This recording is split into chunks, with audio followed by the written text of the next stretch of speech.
हाँ, मैं खैरियत से पहुंच गया हूँ।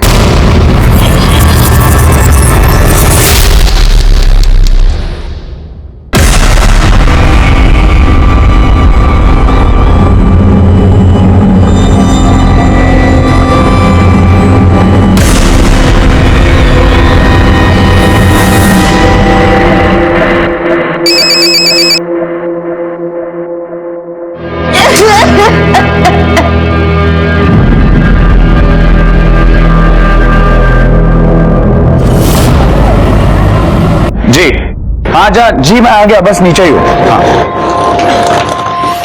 सुनिए ना। हाँ बोलो। मैं भी चलती ना एयरपोर्ट। अरे हंस क्यों रहे हैं? मैं जानता हूँ तुम्हें एरोप्लेन देखना है, बट आई प्रॉमिस यू मैं नेक्स्ट टाइम तुम्हें और ट्विंकल को सीधा प्लेन में घुमाने लेके जाऊंगा। पक्का? पक्का। अपना ख्याल रखना और मेरी बेटी का भी।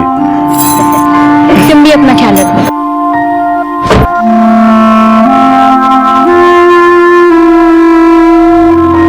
विंडो वाली सीट मिली कि नहीं? हाँ बाबा।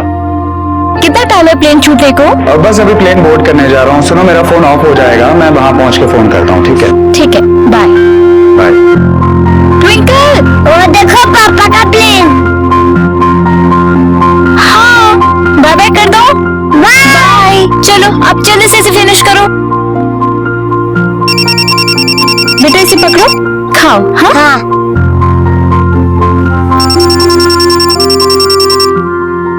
Hello Mrs Sunil Sharma? जी बोल रही हूँ। देखिए आपके पति मिस्टर सुनील शर्मा ड्रग्स लेकर जा रहे थे, उन्हें कस्टम वालों ने पकड़ लिया है। क्या? नहीं सर, आपको कोई गलतफहमी हुई होगी। वो ऐसा काम कर ही नहीं सकते। वो शायद किसी और का होगा। कम से कम 15 साल के लिए जेल में जाएगा वो।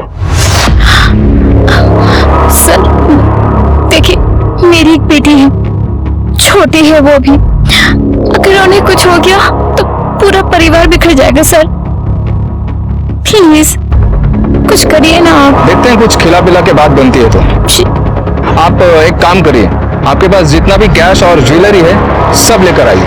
कह नहीं सकते कितना लगेगा, बहुत बड़े कस्टम के साहब हैं। ठीक है सर, मैं लाती हूँ। आप जल्दी से एयरपोर्ट आ जाइए। और हाँ, इस बात का किसी को पता न चले। अगर बात खुल गई तो फिर रफा दफा करना बहुत मुश्किल हो जाएगा और साहब भी गुस्सा हो जाएंगे। नहीं सर, मैं किसी को कुछ नहीं बताऊंगी।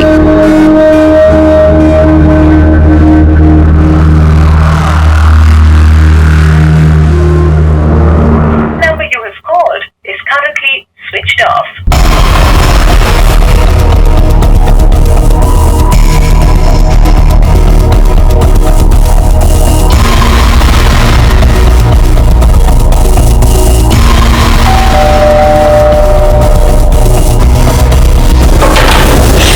फरीदा, तुम ट्विंकल को अपने पास रख लोगी थोड़ी देर के लिए? मुझे बाहर जाना है। हाँ, क्या हुआ? इतनी घबराई क्यों है? नहीं कुछ नहीं, बस ऐसे ही। बेटा शैतानी मत करना। हाँ, आपकी मम्मा तुरंत आ जाएगी। ठीक है? बाय मम्मा, बाय।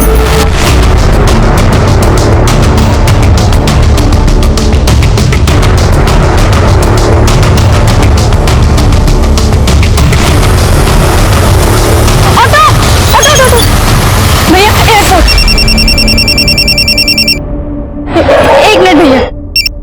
हेलो मैडम, आपके पति ने कबूल कर लिया है कि ड्रग्स उसी का है और बाकी के ड्रग्स कहाँ रखे हैं उसका पता भी बता दिया है। देखिए अब केस बहुत बड़ा बन गया है, इसे वसई लेकर जा रहे हैं। अब वसई पुलिस स्टेशन तुरंत पहुंच जाइए। और हाँ, एक बार एफआईआर हो गया ना तो फिर कुछ नहीं हो पाएगा। आप प्लीज इनको रोक कर रखिए, मैं तुरंत पहुंच रही हूँ। मैं उन्हें ज्यादा देर तक नहीं रोक पाऊंगा। भैया रेलवे स्टेशन जल्दी चलो।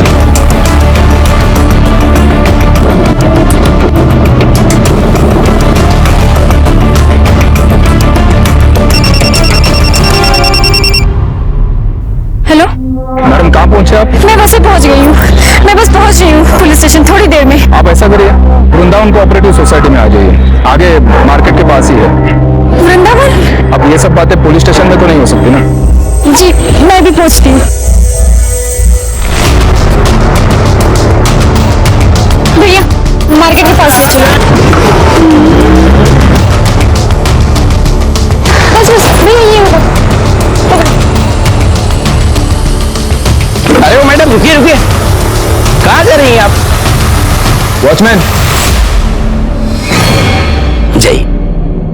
सर ये ले लीजिए, अब मेरे पति को। ये आप उन्हीं को दीजिए। मैं सिर्फ इतनी मदद कर सकता था आपकी, बाकी बात आपको उनसे ही करनी पड़ेगी। साहब ऊपर 302 में। सुनिए, बोलिए। साहब बड़े गुस्से वाले हैं, ध्यान में रखना। आप मना तो लेंगी ना उन्हें? जी।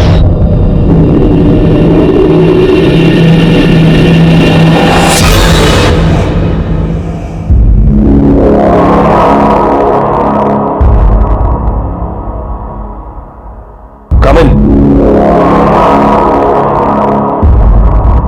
दरवाजा बंद करो।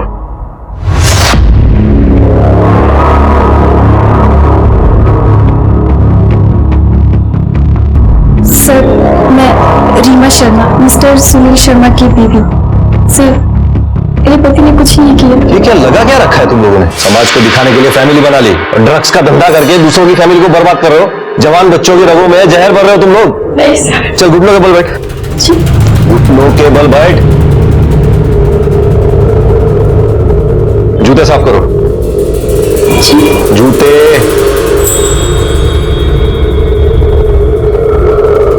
जीप से। चलो चलो चलो।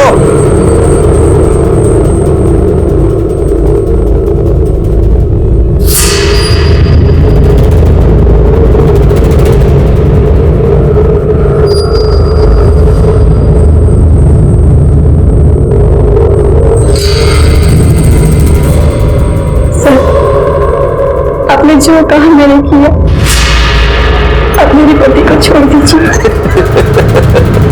ये सही है। पति ड्रग्स खिलाता है और बीवी पैसे। ये देख मेरा घर है, तुझे क्या मैं पैसे खाने वाला ऑफिसर लगता हूं? अरे मुझे पैसे से खुशी नहीं मिलती है, किसी और चीज से मिलती है। अपने पति को छुड़ाना चाहती है ना, तो मुझे खुश करना। क्या कर रहे हैं सर? अरे मुझे लगा तुझे अपने पति से प्यार है। ठीक है, जाने दे, सड़ने दे उसे जेल में। क्या मन बदल जाए तो आ जाना कमरे में। Sir sir sir.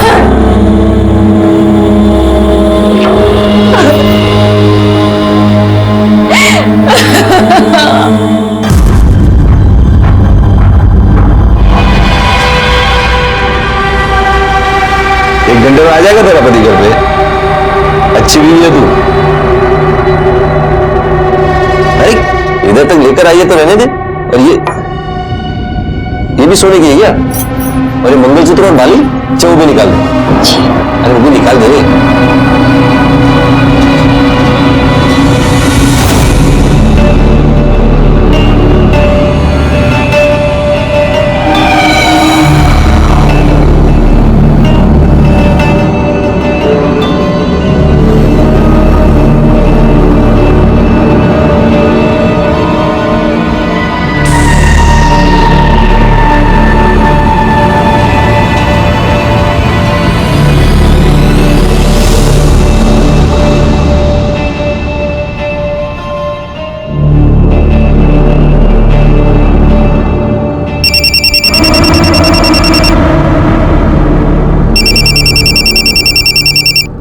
Sunil, hello, आप कहाँ हैं? आप ठीक तो है ना? हाँ बस एकदम ठीक हूँ, थोड़ा थक गया हूँ, बस फ्लाइट में इतनी देर बैठा रहा इसलिए। फ्लाइट में? कहाँ हैं आप अभी? मलेशिया, बस अभी जस्ट कैब में बैठा, अब होटल जाऊंगा। हेलो रीना, रीना क्या हो गया? देखिए आपके पति मिस्टर सुनील शर्मा ड्रग्स लेकर जा रहे थे, उन्हें कस्टम वालों ने पकड़ लिया है।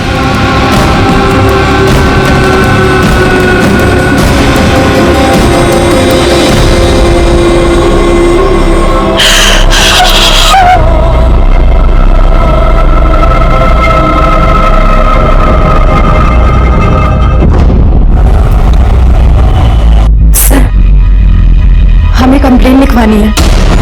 क्या हुआ? सर वो हमारा रेप हुआ है। किसने की? सर पुलिस वाले ने और कस्टम वाले ने।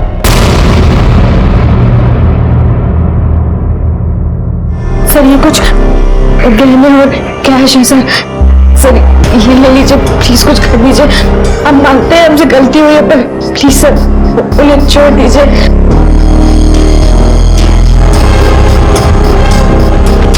ये सब भी ले लीजिए। कानून को बिकाऊ समझ रखा तुम लोगों ने। ये पैसे और गहने से काम नहीं होगा मेरे सामने। तू कुछ और कर सकती है। दुपट्टा हटा, दुपट्टा हटा।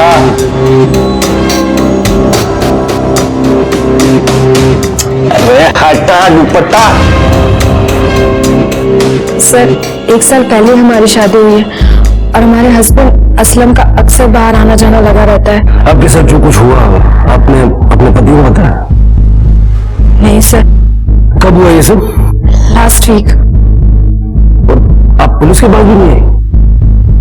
सर सच बताएं तो हम ये सब बताना ही नहीं चाहते थे, लेकिन फिर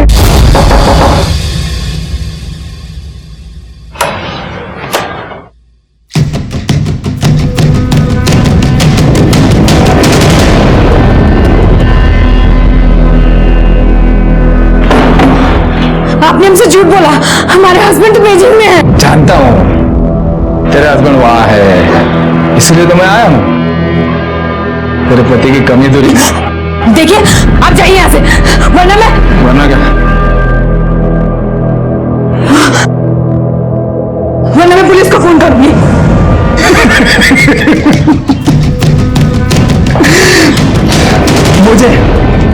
मुझे पुलिस की धमकी दे रही है तू? लगा फोन, बुला पुलिस को। वहां थाने में कुलकर्णी साहब होंगे, सीनियर ऑफिसर है वहां के। उनको बोल कृष्णकांत देसाई आया है। लगा फोन? ला दे, मैं लगाता हूं।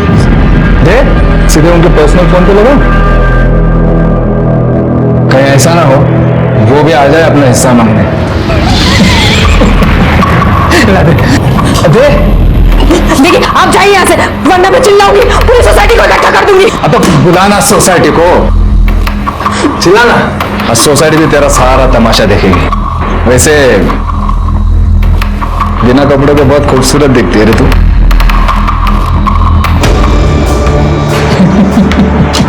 देखिए आपने जो काम नहीं किया, प्लीज हमने। तो कब? मैं क्या हर जगह मुंह मारते घूमता हूँ क्या? तुझे भी छोड़ देता रे, तो क्या करूं? मेरा दिल आ गया ना तेरे पे। 2 बार आ चुका है। वो हमें ब्लैकमेल कर रहा है। उसके पास हमारी वैसी फोटोज है। देखिए अगर हमारे डिपार्टमेंट के किसी आदमी ने आपके साथ ऐसी हरकत की है तो हम शर्मिंदा हैं, लेकिन आप भरोसा रखिए हम उसे गिरफ्तार करके रहेंगे। उन दोनों के नाम बताइए आप। सर वो कस्टम वाले का नाम SM देशमुख और पुलिस वाले का नाम है कृष्णकांत देसाई। आपको उस ऑफिसर का डेजिग्नेशन याद है? आई मीन जैसे उसके कंधे में कितने स्टार्स थे? सर 2 स्टार थे। नंबर है आपके पास? जी। चलिए। यस, पुलिस वाले का नंबर।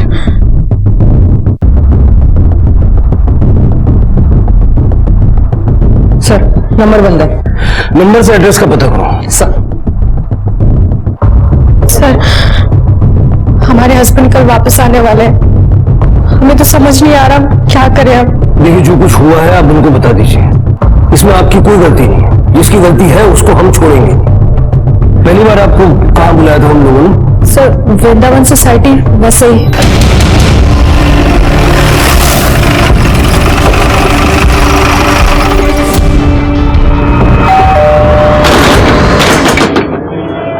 सर दरवाजा तो लॉक है। साहब अभी 10 ही दिन हुए होंगे उनको यहाँ आए हुए, और हम तो इनको देखे थे, ये रोती हुई जा रही थी, तभी हमको लगा साहब कि कुछ कांड तो हुआ है। घर का मकान मालिक कहाँ है? साहब मकान मालिक तो बाहर देश में रहते हैं। संतोष भाई इस रूम को किराए पे देते हैं। संतोष भाई कौन है? एजेंट है साहब। कहाँ मिले? सर अभी 10-12 दिन पहले ही उस कस्टम ऑफिसर ने 1 महीने के लिए घर भाड़े पे लिया था। पेपर्स कहाँ उसके? सर पेपर तो नहीं है। हमने उससे पेपर मांगे थे, लेकिन उसने कहा कि बाद में दे दूंगा। एक्चुअली उसके तो पुलिस ऑफिसर भी था, तो हमने पेपर मांगने जरूरी भी नहीं समझा। कानून तुम्हारी सहूलियत के लिए नहीं बनाए कि तुम जो जरूरी नहीं समझो वो काम मत करो। आगे से ध्यान रखना। जी सर। पुलिस ऑफिसर और कस्टम ऑफिसर के पास कोई गाड़ी वाड़ी है क्या? बाइक है साहब। नंबर क्या है? नंबर तो ध्यान नहीं है।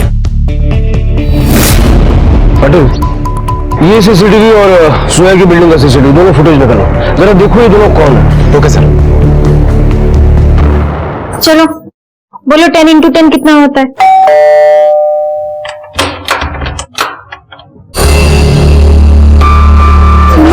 हाँ, मेरा असाइनमेंट जल्दी खत्म हो गया तो मैं जल्दी वापस आ गया। अरे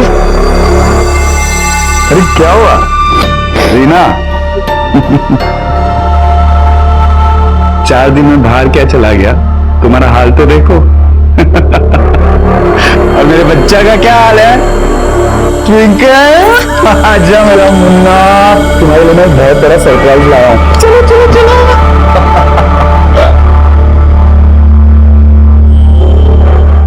देखिए, आपके पति मिस्टर सुनील शर्मा ड्रग्स लेकर जा रहे थे, उन्हें कस्टम वालों ने पकड़ लिया है।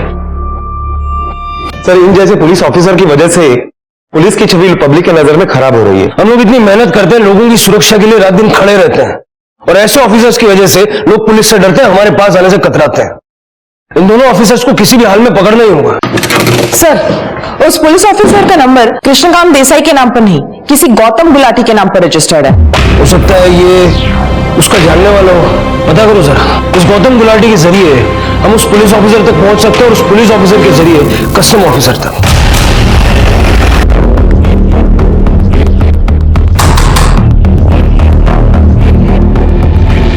गौतम गुलाटी जी नहीं, गौतम गुलाटी कहिए, क्या बात है? ये नंबर आपका है? जी नहीं, ये नंबर मेरा नहीं है। फिर ये नंबर आपके एड्रेस पर कैसे आया? पता नहीं मैडम, आप तो जानती हैं कि आजकल हर जगह एड्रेस प्रूफ मांगते हैं। डॉक्यूमेंट्स तो किसी के पास भी हो सकते हैं, कह नहीं सकता।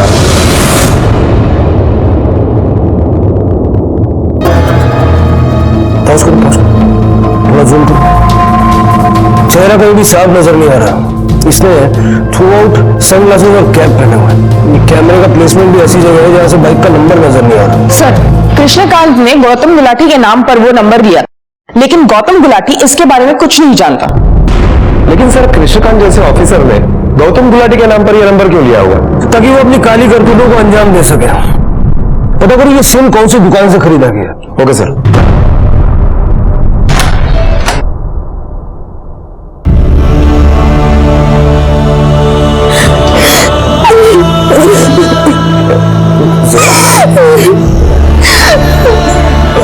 क्या हुआ?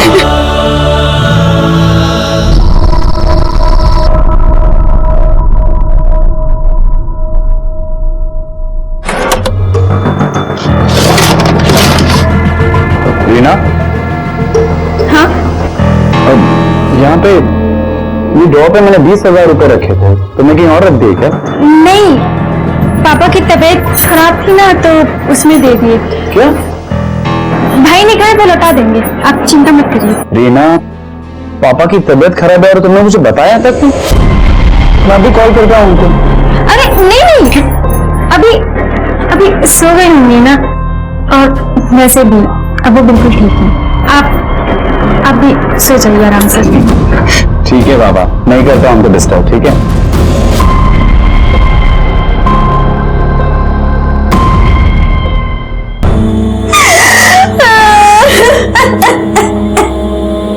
जोया, तुमने मुझे पहले सब कुछ क्यों नहीं बताया? हम बहुत डर गए थे। जब तुमने कुछ गलत किया ही नहीं तो किसी से डरने की क्या जरूरत थी? तुम चलो मेरे साथ, हम पुलिस को सब बता देंगे। हमने ऑलरेडी कंप्लेन कर दी है, उसके पास हमारी वैसी फोटोज है। जोया, मेरी बात सुनो, मैं होगा तुम्हारे साथ, कुछ नहीं होगा।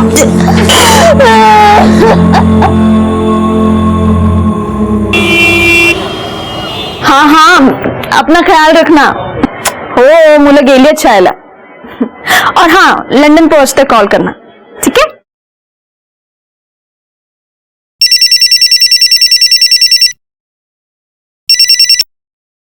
हेलो,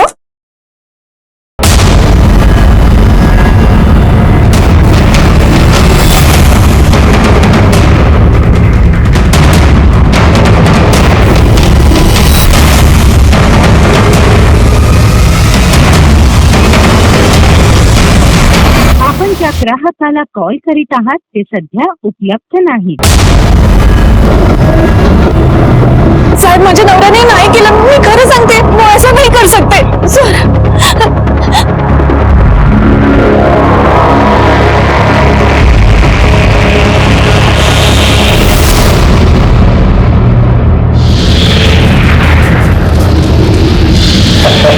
जब तक नई जगह नहीं मिलती इस टेरेस से ही काम चलाना पड़ेगा. लेकिन ये टेरेस का भी ना अपना एक मजा है. जा.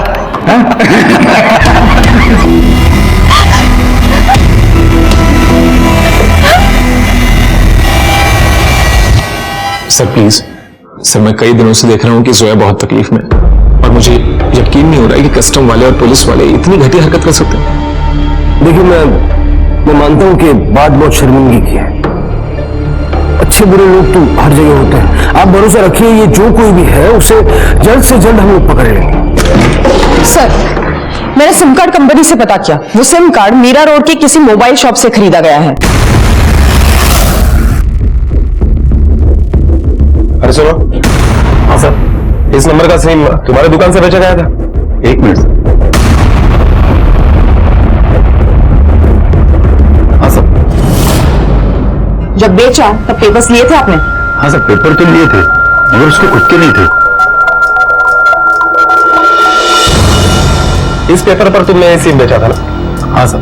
गौतम गुलाटी के नाम पर तुमने ये सिम दूसरे को क्यों बेचा? मैंने उन्हें पेपर के लिए बोला था मगर उसने बोला कि मैंने लाया नहीं, तो फिलहाल इससे काम चला लो. तुम्हें पता ना कि ये गैर कानूनी है? सब पता तो है मगर पुलिस वाले थे ना, मना कैसे कर सकता हूँ. क्यों? पुलिस वालों के लिए कुछ अलग कानून बनता है क्या? माफ कीजिए साहब.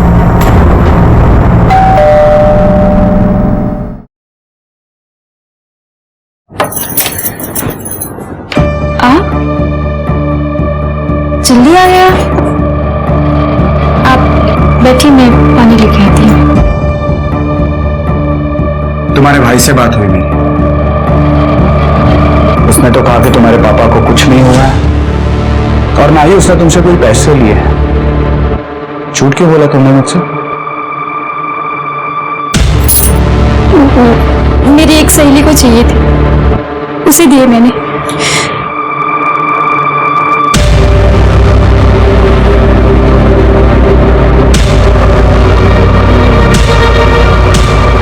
कहाँ है तुम्हारे कमर? और आजकल तुम मंगलसूत्र भी नहीं पहनती हो. ये भी सोने की है क्या? और ये मंगलसूत्र और बाली से वो भी निकाल दे. कहाँ सारे गहने? अंदर.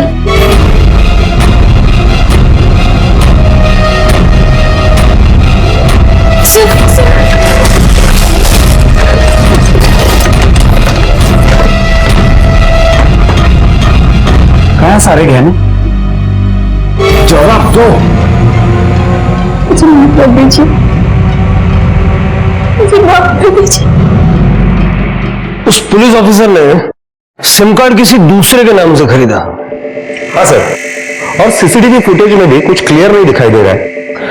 पर ये लोग जो कोई भी थे, ये असलम के ट्रैवल प्लान से वाकिफ थे और शायद इनकी एयरपोर्ट ड्यूटी होगी.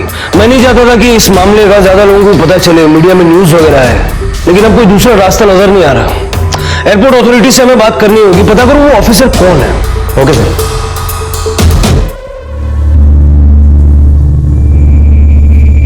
माँ तुम यहाँ पे आ जाना प्लीज.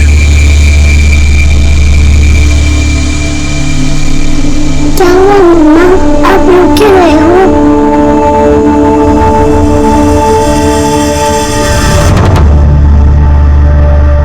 सर, पता चला है कि उस दिन एयरपोर्ट पर किसी कृष्णकांत देसाई नाम के पुलिस ऑफिसर की ड्यूटी तो नहीं थी. हाँ, लेकिन एसएन देशमुख नाम के कस्टम ऑफिसर की ड्यूटी थी. चलो, कस्टम ऑफिसर मिल गया है तो उसका साथी भी मिल ही जाएगा. बुलाओ उसको, और जोया और असलम को भी बुलाओ.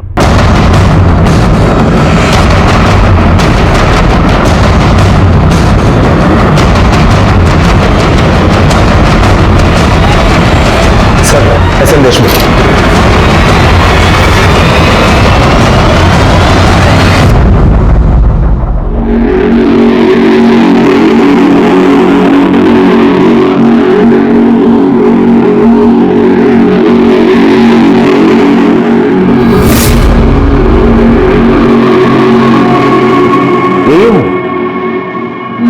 सर ये वो नहीं है। अरे श्योर ये नहीं है? सर इन्होंने कहा था कि उसने कैप और गॉगल पहने थे, शायद इसलिए ये इन्हें पहचान नहीं रही। देशमुख साहब कैन यू प्लीज?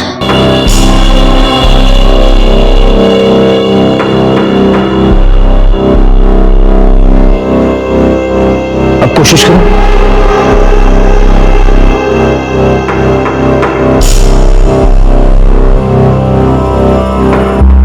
नहीं सर ये नहीं है। देशमुख साहेब सॉरी फॉर द ट्रबल आणि सहकार्य केल्याबद्दल धन्यवाद. इट्स ओके, आप तो अपनी ड्यूटी कर रहे थे. No problem. जोया जी ऐसे पता कर पाना तो बहुत मुश्किल है. अगर हम मान लें कि एयरपोर्ट ड्यूटी पर कोई कस्टम ऑफिसर था जिसे असलम के ट्रैवल प्लान के बारे में पता था, तो तब भी हम सबको तो यहाँ ला करके खड़ा नहीं कर सकते. It's not possible. आपको उन दोनों की स्केच बनवानी होंगी. सर हम श्योर तो नहीं है पर हम अपनी पूरी कोशिश करेंगे. अरे मुंह में दही जमा के बैठी हो क्या? बताती क्यों नहीं? कहाँ गए पैसे और गहने? किस यार पे लुटा के आई है तू? किसी यार ने लालच दिया होगा कि साथ में ले जाएगा, और इसीलिए तेरे जाने के बाद सारे पैसे और गहने लेकर निकल गई घर से. अब लेकर भाग गया होगा वो सब पैसे और गहने, तो आ गई टका सब लेके. अभी इसके बाप को फोन लगाती हूँ.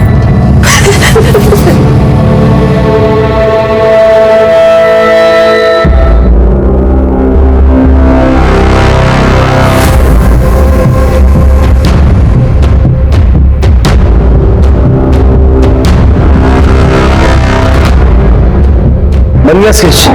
हाँ सर. सर को स्केच दिखा.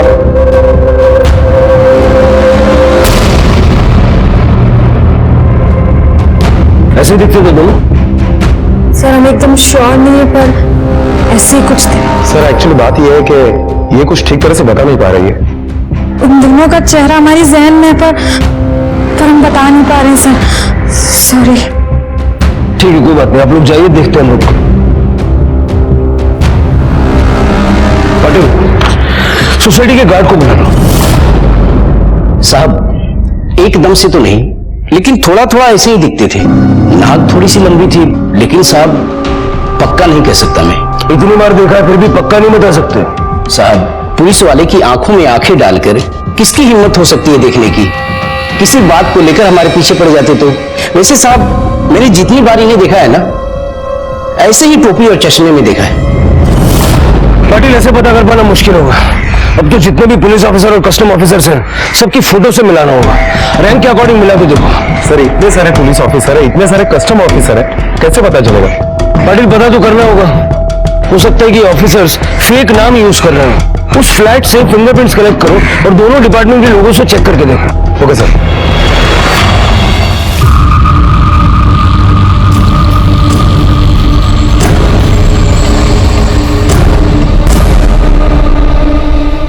देख लेना, मैं जानता हूं कि तू गलत नहीं कर सकती. बताना बात क्या है? ये क्या किया तूने उन पैसों का?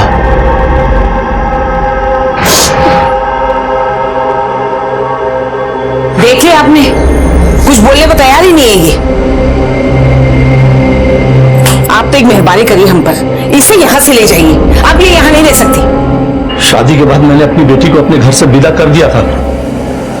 अब आप देख लीजिए, अगर आपको इसको घर से निकालना है निकाल दीजिए, लेकिन मैं इसे अपने घर नहीं ले जाऊंगा.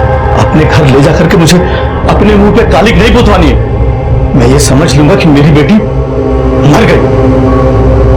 चलो राकेश.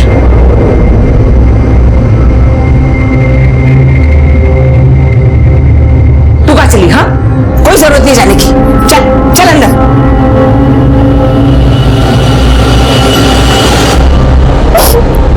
सर वो स्केचेस हमने सारे ऑफिसर्स के साथ मिला के देखे, लेकिन कुछ क्लियर नहीं है. पता नहीं कि ये ऑफिसर कौन है जिन्होंने ये.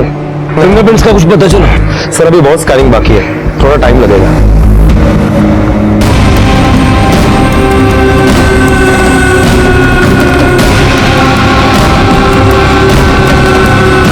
कुछ दिनों से बहुत परेशान थी सर, तो आज सुबह बिल्डिंग से कूद गई.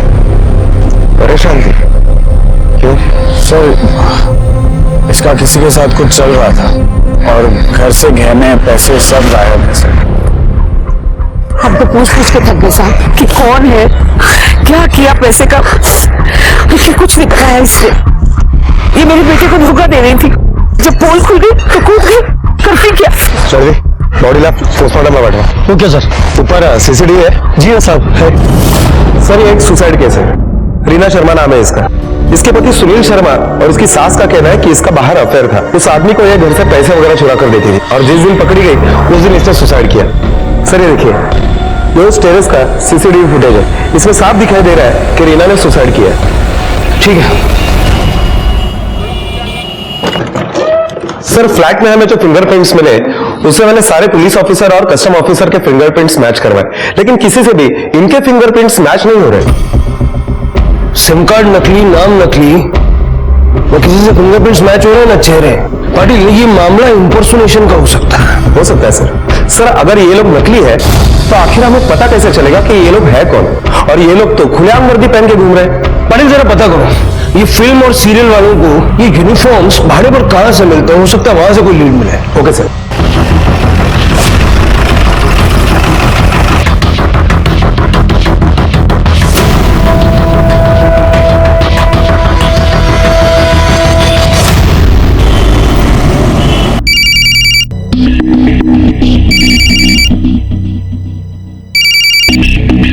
हेलो,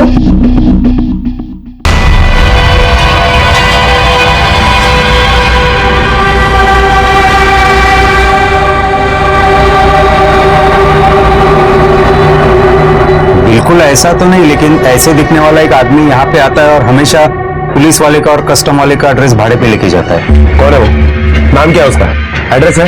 एक मिनट। हाँ, गगन नाम है उसका, लेकिन एड्रेस तो पता नहीं, लेकिन मोबाइल नंबर है।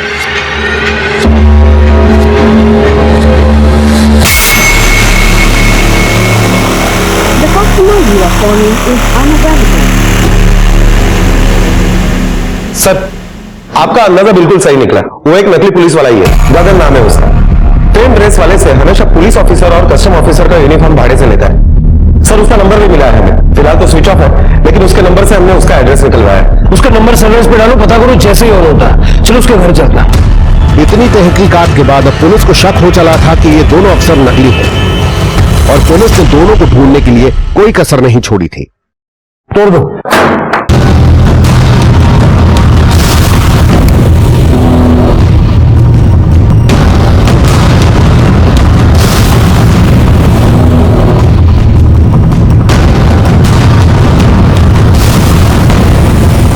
सर ये देखिए, एक लिस्ट मिली है जिसमें कुछ नाम लिखे हैं और नाम के आगे डेट्स लिखी हुई है।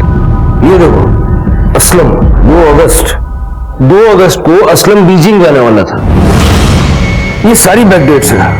हो ना हो इन तारीखों पे ये लोग कहीं बाहर ट्रैवल करने वाले थे और ये गगन और उसका पार्टनर मिलके उनको या उनके परिवार वालों को किसी मुश्किल में डालने की प्लानिंग की। सर लेकिन ये नहीं समझ में आ रहा है कि गगन के पास ये इंफॉर्मेशन आई कहां से? मुझे बस इतना पता है कि टेम्पल रोड पे जो मार्केट है वहां पे एक शरद रियल एस्टेट एजेंसी है, वही काम करता है। देखा है मैंने उसे 1-2 बार वहां पे।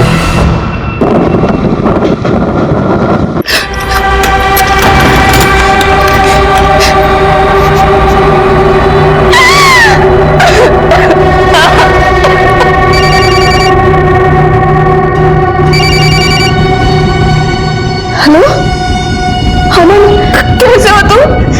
कहाँ हो? इन लोगों ने तुम्हारे साथ कुछ किया तो नहीं ना? हेलो हेलो,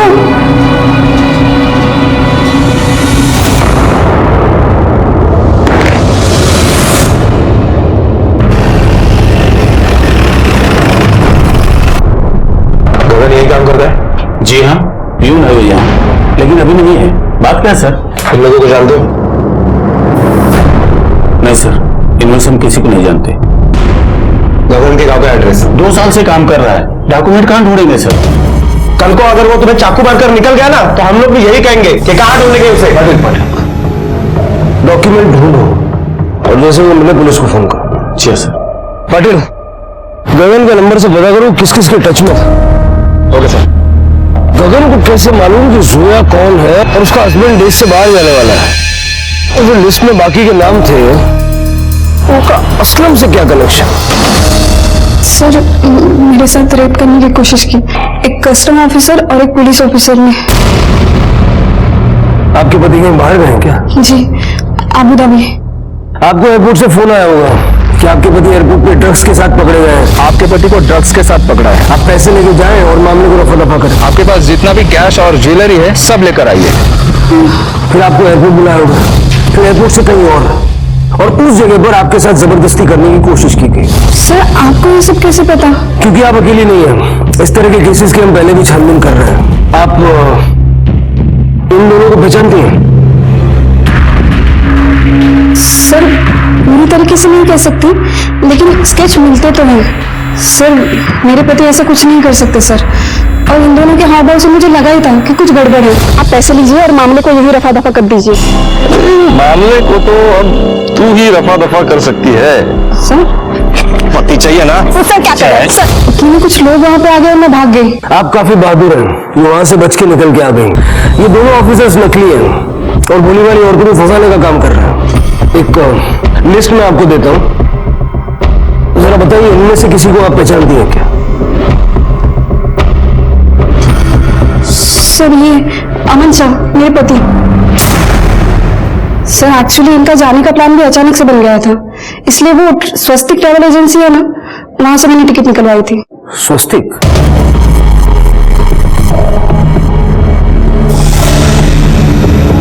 जोया जी, आपके पति की टिकट कौन सी एजेंसी से करवाई थी? स्वास्तिक ट्रैवल एजेंसी।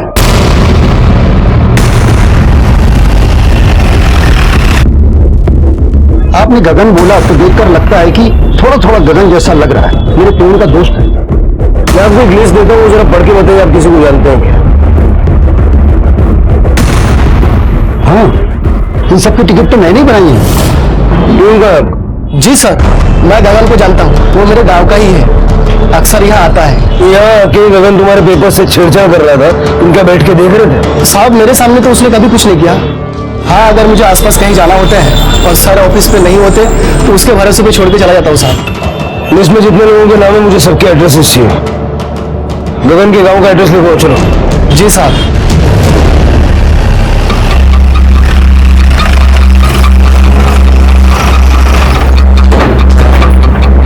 मिसेस माथे, कभी किसी पुलिस ऑफिसर ने या कस्टम ऑफिसर ने आपके साथ कोई गलत हरकत की? देखिए, मैं आपके आगे हाथ जोड़ती हूँ, प्लीज आप यहाँ से जाइए और फिर वापस मत आना। मेरे साथ कुछ गलत नहीं हुआ। सॉरी सर, ये तो बोल रही है कि इसके साथ कुछ नहीं हुआ है। हुआ तो है, लेकिन बता नहीं रही। रहने तो कोई फायदा नहीं, हमारे जाने से तो ये बोलेगी नहीं। अगर बोलना होता तो कब की कंप्लेंट लिखवाने आ गई होती। प्रीति और जोया का बयान उन दरिंदों को जेल पहुंचाने के लिए काफी है। सर, अब मुझे और एक बात खटक रही है कि देखिए, इस एड्रेस लिस्ट में एस रस्तोगी का भी नाम है। ये वही एड्रेस है जहां पर वो रीना शर्मा ने सुसाइड किया था। देखिए, आप समझते क्यों नहीं है, हमें नहीं चाहिए रीना की लाश। आप एक काम कीजिए, आप उसके बाप को फोन कीजिए और उसको बोलिए कि उसकी लाश का क्रियाक्रम कर दे, और अगर उसका बाप मना कर दे तो उसकी लाश को लावारिस समझ के जला दीजिए।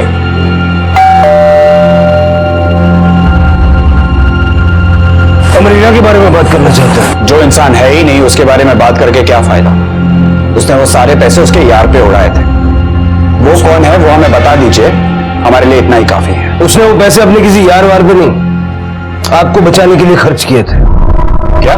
जिस दिन आप मलेशिया गए, देखिए, आपके पति मिस्टर सुनील शर्मा ड्रग्स लेकर जा रहे थे, उन्हें कस्टम वालों ने पकड़ लिया है। उस दिन रीना ने जो कुछ भी किया वो आपकी और आपके खानदान की इज्जत बचाने के लिए किया, लेकिन वो बेचारी खुद को नहीं बचा सकी।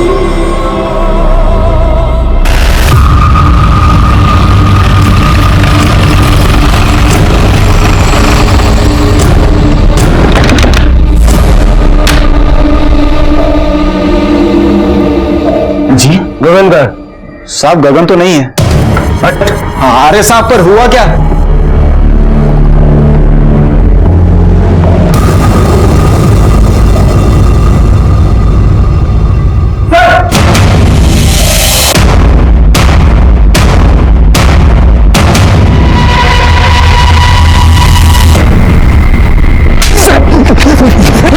अरे जल्दी बता, बहुत गुस्से वाला ऑफिसर है ये, बहुत मारेगा। अरे क्या बताऊं साहब, मेरे को कुछ नहीं मालूम है। ऐसे नहीं समझेगा ये। देखने पड़े।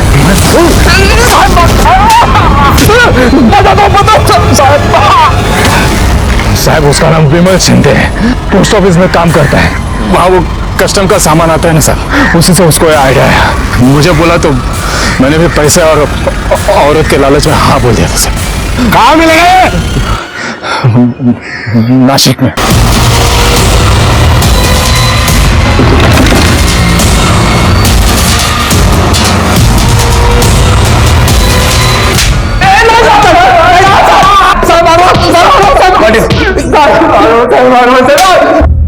और दो नंबर कहां से मिलते थे?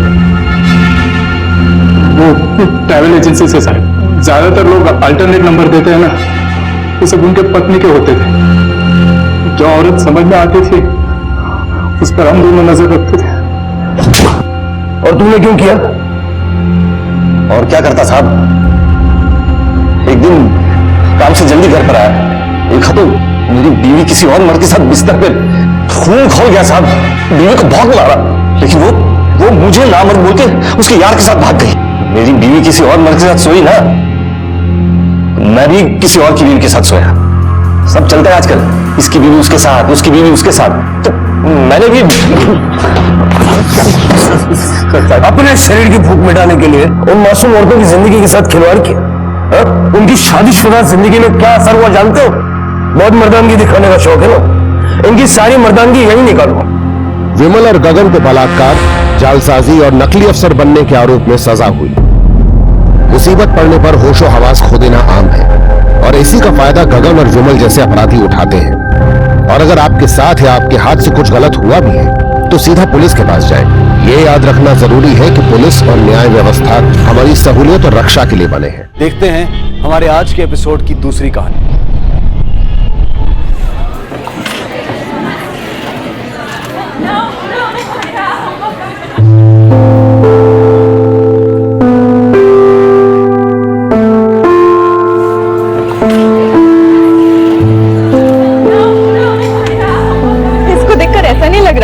जैसे चंदन के पेड़ पर सांप लटक रहा हो।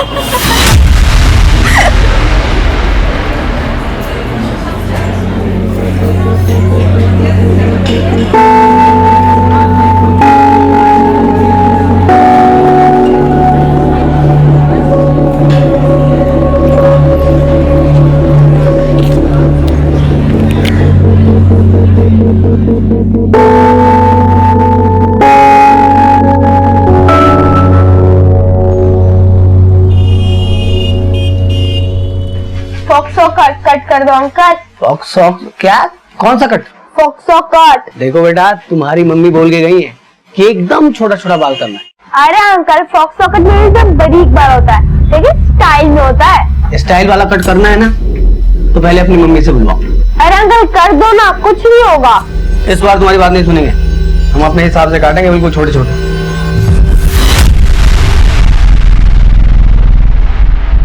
इसको देखकर ऐसा नहीं लग रहा जैसे चंदन के पेड़ पर सांप लटक रहा हो?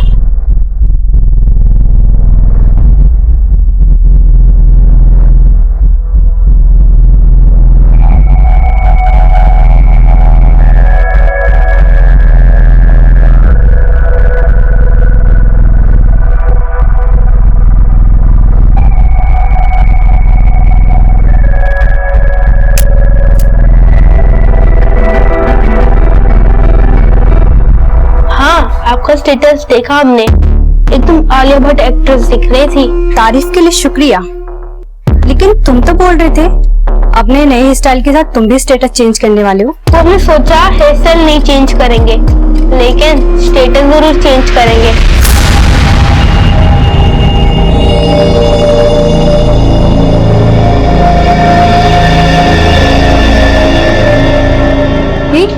ये देख, चंदन के पेड़ से सांप फिसल कर गिर गया।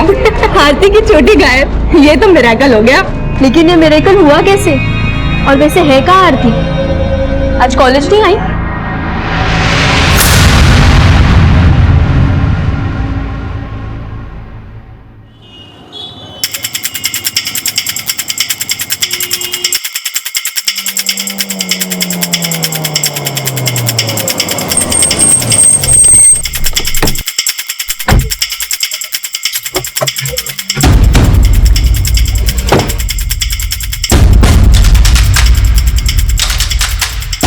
बिल्डिंग का काम काफी दिनों से बंद है सर। हम यहाँ समय समय पर राउंड लगाते रहते हैं और हर चीज को चेक करते हैं।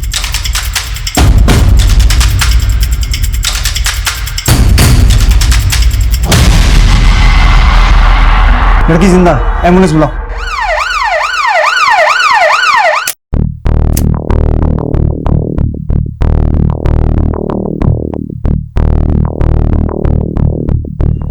लेकिन खून काफी बहा हुआ है, शायद किसी और चीज का भी इस्तेमाल हुआ है। आसपास का पूरा एरिया स्कैन करो, शायद कोई और वेपन मिले। और लोगों से पूछताछ करो, कोई इसे जानता है क्या? Okay sir.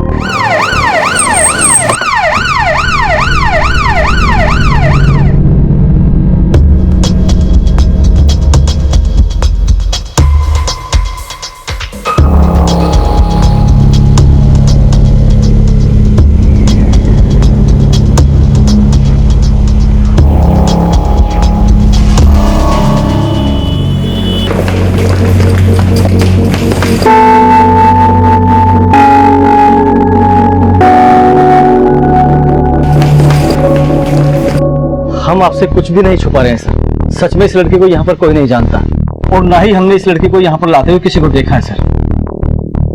ठीक है त्यागी, इन सब का नाम, एड्रेस, फोन नंबर नोट करो। सर उस पत्थर के अलावा यहाँ ऐसा कुछ भी नहीं मिला जो सस्पिशियस हो, और उस लड़की के पास भी ऐसा कुछ नहीं मिला जिससे उसकी आइडेंटिफिकेशन हो सके। यहाँ पूरी बिल्डिंग में सीसीटीवी कहीं नहीं है। सर ये पूरा इंडस्ट्रियल एरिया है, यहाँ पर गार्ड के अलावा आसपास में सिर्फ लेबर क्लास के लोग गए थे।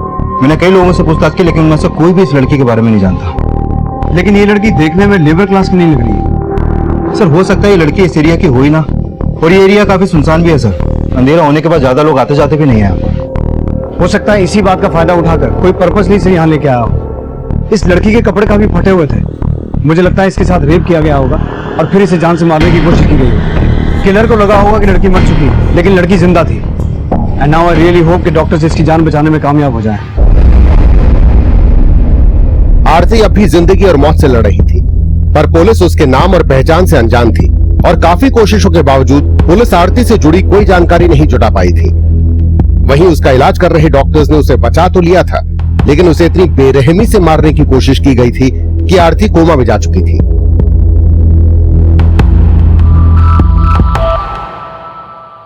लड़के की बॉडी में मल्टीपल वाउंड्स हैं और सर तो बहुत बुरी तरह से कुचला गया है। कोई भी उसको देखता तो वो मरा हुआ मान लेता, लेकिन आई मस्ट से कि नॉट ओनली गॉड सेव्ड हर, बल्कि आप लोगों के एफर्ट्स ने भी उसको बचाया कि वो जिंदगी अभी तक लड़ रही है। But I will appreciate you as well doctor. मुझे ये बताइए कि बाकी चोटों के अलावा रेप का कोई साइन है? नहीं, रेप का कोई साइन नहीं है, लेकिन सेक्सुअली एक्टिव थी वो और उसकी उम्र कोई 18 से 20 साल। तो ये लड़की कोमा से बाहर कब तक आ पाएगी? ऐसे केसेस में कहना मुश्किल होता है। लेकिन हम अभी तक उसकी पहचान भी नहीं करवा पाए हैं, तो हम उसे गवर्नमेंट हॉस्पिटल में शिफ्ट करवा लें? नो, उसकी कंडीशन बड़ी क्रिटिकल है, it will be very risky. लेकिन सर इस कंडीशन में हॉस्पिटल का खर्चा? देखिए उसके लिए हमें कोई ना कोई सॉल्यूशन निकालना पड़ेगा, but above all life is important. Thank you doctor, thanks for your cooperation. हमें नहीं लगा था कि हमारी दोस्ती इस तरीके से हो जाएगी, लेकिन स्वीटी जरा बाहर आना। एक मिनट। आई माँ। अच्छा मैं तुमसे बाद में बात करती हूँ, ओके? चिनू बेटा। आया बाबा।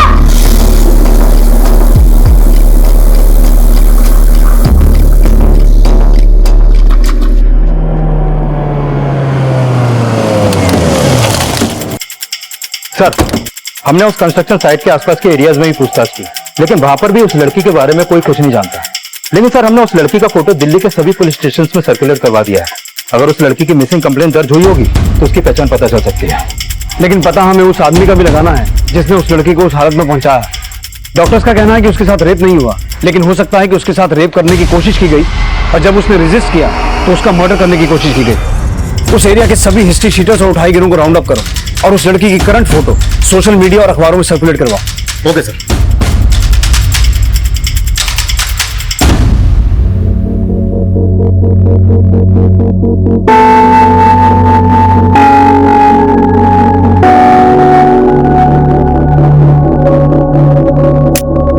आरती की पहचान पता करने के लिए पुलिस हर संभव प्रयास कर रही थी, पर सोशल मीडिया और न्यूज की मदद लेने के बावजूद उसका कोई करीबी सामने नहीं आया था। दिल्ली के किसी भी पुलिस स्टेशन में उसकी मिसिंग कंप्लेंट नहीं फाइल हुई थी और दूसरे स्टेट्स की पुलिस से भी कोई क्लू नहीं मिल पाया था। एक तरफ पुलिस आरती की कोमा से बाहर आने का इंतजार कर रही थी, वहीं उसके गुनहगार का पता लगाने के लिए एरिया के हिस्ट्री शीटर्स और उठाईगिरों को राउंड अप किया जा रहा था। लेकिन आरती किसके अपराध का शिकार हुई होगी, ये अभी भी रहस्य बना हुआ था। 30 दिन गुजर चुके थे पर उसकी पहचान का कोई स्रोत नजर नहीं आ रहा था और ये केस एक ब्लाइंड केस नजर आ रहा था। ये केस चाहे जितना भी ब्लाइंड हो, लेकिन उस लड़की के होश में आने की उम्मीद अभी भी कायम है। उस लड़की का बयान अब भी इस ब्लाइंड केस को रोशनी दे सकता है। जी डॉक्टर यादव, गुड न्यूज है सर। सर लड़की ने सेंसेस गेन करना शुरू कर दिया है, उसकी आई बॉल में मूवमेंट है और उसे आई कांटेक्ट मेंटेन करना शुरू कर दिया सर। हालांकि उसकी आंखों से अक्सर आंसू ही निकलते रहते हैं, लेकिन उसको पूरी तरह से सेंसेस में आने में थोड़ा सा वक्त लगेगा। लेकिन उसे बोलने में कितना वक्त लगेगा, क्योंकि हमारी इन्वेस्टिगेशन उसके बयान पे डिपेंडेंट है। सर कह नहीं सकता, हमें उसके लिए थोड़ा सा इंतजार करना पड़ेगा। ठीक है, थैंक यू डॉक्टर।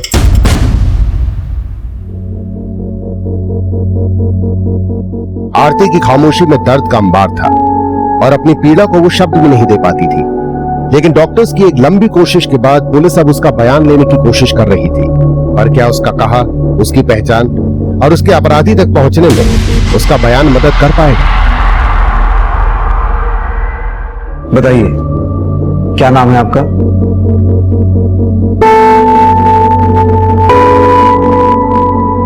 तो सिर्फ अपना नाम नहीं सब कुछ बताएंगे, लेकिन मुझे लगता है वो शायद किसी को मिस कर रही है। हो सकता है आप जिसे मिस कर रही हैं वो भी आपको मिस कर रहा हो। आप पापा मम्मी को याद कर रही हैं? बताइए। छोटू। कौन है छोटू? आपका भाई है? बेटा भाई।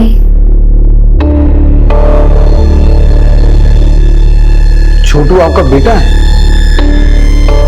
क्या उम्र होगी छोटू की? मेरे से इनको ठीक से याद नहीं है, हमें थोड़ी मदद करनी चाहिए। ठीक है, एक काम करते हैं, हम सब गेस करते हैं, आप बताना हमें से कौन सही है। डॉक्टर यादव, मुझे लगता है छोटू 1 साल का होगा, आपको क्या लगता है? मेरे ख्याल से 1.5 साल का भी हो सकता है। नहीं सर, छोटू 2 साल का भी हो सकता है या फिर 2.5 साल का। 10 साल। 10 साल? और छोटू आपका बेटा है?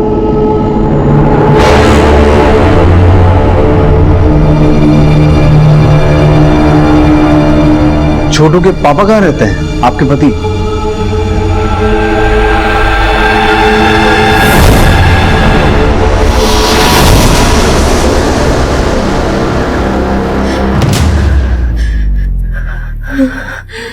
छोटू के पापा का क्या नाम है?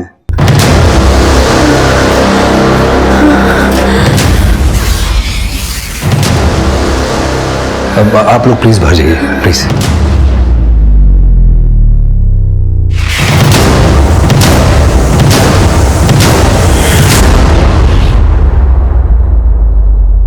सर, इस लड़की की उम्र 18 या 20 साल से ज्यादा नहीं होगी और ये बोल रही है कि इसका एक 10 साल का बेटा है। How is it possible? हो सकता है उसके बेटे की उम्र 10 साल। Not possible. 10 साल का बच्चा नहीं, उसका कोई बच्चा हो ही नहीं सकता है। हमने मेडिकल एग्जामिनेशन किया उसका, बच्चा डिलीवर करने की बात बहुत दूर है, उसने आज तक कभी कंसीव ही नहीं की। तो फिर ये छोटू होगा कौन जिसे ये अपना 10 साल का बेटा बोल रही है? वो ट्रॉमा में है, वो वही बोल रही है जो उसके सबकॉन्शियस माइंड में चल रहा है। उसे अपना बोला सच लग रहा होगा, लेकिन फैक्ट यही है कि वो किसी भी बच्चे की मां नहीं है मेडिकली। लेकिन डॉक्टर, ऐसा भी तो हो सकता है कि वो जिस बच्चे की बात कर रही है ये उसकी सौतेली मां हो सकता है इसकी शादी किसी ऐसे आदमी से हुई हो जिसका पहले से ही 10 साल का बच्चा था और उसका नाम छोटू है। चीनू! चीनू! आए मम्मी! क्या रोज रोज का ड्रामा लगा रखा है ये तुमने? घंटों तक करते क्या रहते हो तुम बाथरूम में? अरे क्या हो गया, क्यों इतना चिल्ला रही हो तुम? आज चीनू फिर 1 घंटे से बाथरूम में घुस के बैठा हुआ है। हाँ तो तुमने मारा होगा उसे, इस डर से वो बाथरूम में घुस गया। हाँ, हम तो माँ है ही नहीं, हम तो जल्लाद है। अरे इतनी तरफदारी मत कीजिए उसकी, पानी सर के ऊपर से जा रहा है। चिनू, आप 1 घंटे से बाथरूम में थे, क्या कर रहे थे? हमारे पेट में दर्द था। फिर झूठ बोल रहा है ये। हम झूठ नहीं बोल रहे हैं। अरे बेटा, तो आपके पेट में दर्द था तो आपको मम्मी को बताना चाहिए था ना। बोला तो था, लेकिन ये फोन पे बात कर रहे थे। फिर उन्होंने गुस्से से कहा हमारा दिमाग मत खा, जाकर अपने पापा को बोल। दिख रहा है मुझे तुम कितनी अच्छी माँ हो। तो तुम कौन से अच्छे बाप हो? तुम्हारी वजह से तो बिगड़ रहा है ये। हमारी वजह से बिगड़ रहा है, हमारी वजह से बिगड़ रहा है, और अपने आप को माँ कहती हो तुम। किस्मत खराब है हम दोनों की जो तुमको झेलना पड़ रहा है। चलो सुनो, आइंदा इस पर हाथ मत उठाना तुम। इसे इतना सर पे चढ़ा के अच्छा नहीं कर रहे हो तुम, पछताओगे एक दिन।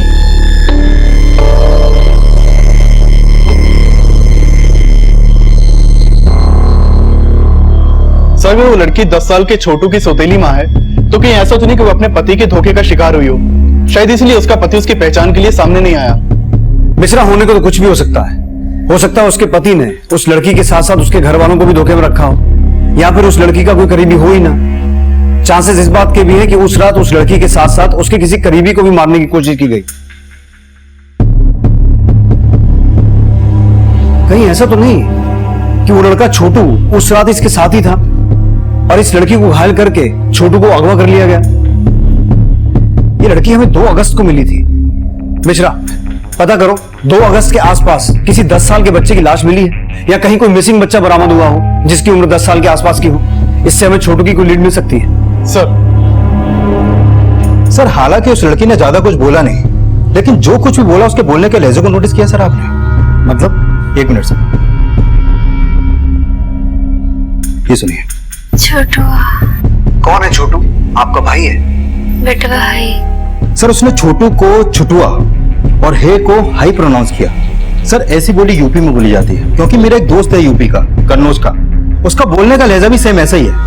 सर हो सकता है कि ये लड़की कन्नौज के किसी एरिया की हो।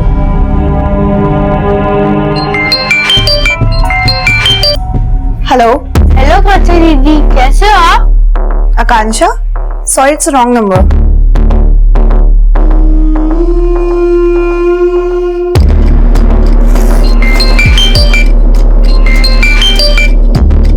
हेलो हेलो कांचा दीदी, आपने फोन क्यों काट दिया? यहाँ कोई आकांक्षा नहीं रहती, आपने गलत नंबर डायल किया है। हमने तो 87676044 पे फोन लगाया है। हाँ ये नंबर हमारा है, यहाँ कोई आकांक्षा नहीं रहती है। आपका नाम क्या है दीदी? बताइए, क्या है आपका नाम? पारुल। देखो बेटा, यहाँ कोई आकांक्षा दीदी नहीं रहती है। लेकिन आपकी आवाज तो बिल्कुल आकांक्षा दीदी जैसी है। बट हम आकांक्षा नहीं है। तो क्या हुआ? लेकिन आप दीदी तो हो, क्या आप हमारी दीदी बनोगी?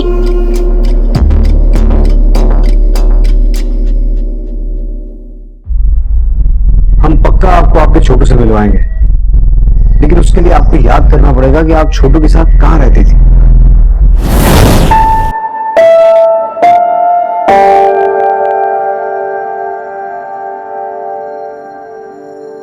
आपका घर तो कन्नौज में है ना?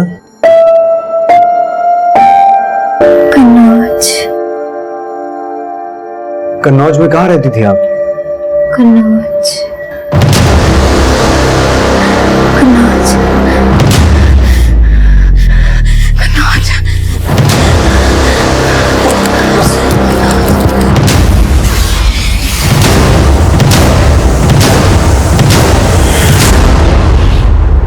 आरती की पहचान पता करने के लिए पुलिस बारीक से बारीक सूचना को एक बड़े स्तर पर इन्वेस्टिगेट कर रही थी, लेकिन आरती वाकई किसी 10 वर्षीय छोटू की सौतेली मां होगी, इस रहस्य का कोई भी सिरा जुड़ता नजर नहीं आ रहा था। लेकिन ऐसा अनुमान लगाया जा रहा था कि उसका कन्नौज से कोई ना कोई कनेक्शन जरूर होगा। सर कन्नौज टेरिटरी में 3 तहसील है, छिबरामऊ, तिवागंज और मैन कन्नौज, और उन तीनों तहसील में कुल मिलाकर 257 गांव और कस्बे हैं और 9 थाना क्षेत्र हैं। सर मैंने सभी थानों में उस लड़की का फोटो सर्कुलेट करवा दिया था, लेकिन वहां पर उस लड़की से जुड़ी कोई भी मिसिंग कंप्लेंट दर्ज नहीं हुई है।